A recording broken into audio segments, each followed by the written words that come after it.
5 kleine Vögel sitzen auf dem Baum. 1, 2, 3, 4, 5.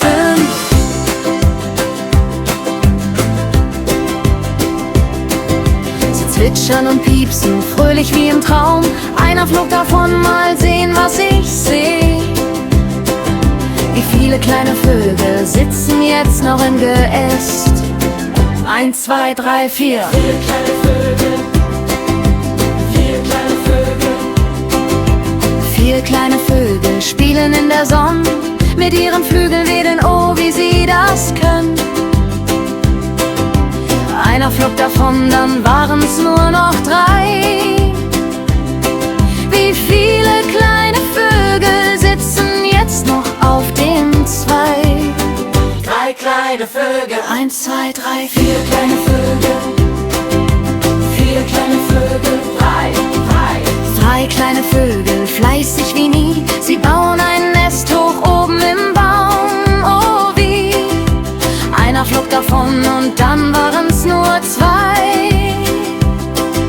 Sagt mal, liebe Freunde, was machen wir dabei? 1, 2, 2. 4 kleine Vögel. 4 kleine Vögel. 2, 2.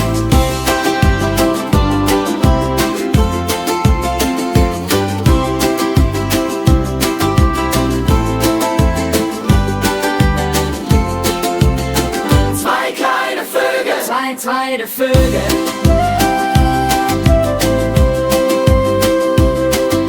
2 kleine Vögel tanzen durch die Luft, Runden drehen hoch oben, voller Freude und Duft.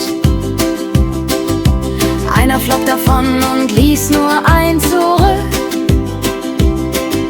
Zählen macht Spaß, Stück für Stück. 1, 1. Kein kleiner Vogel allein auf dem Ast singt ein süßes Lied ganz ohne Hast. Dann flog er fort, er suchte seine Familie. Und alle 5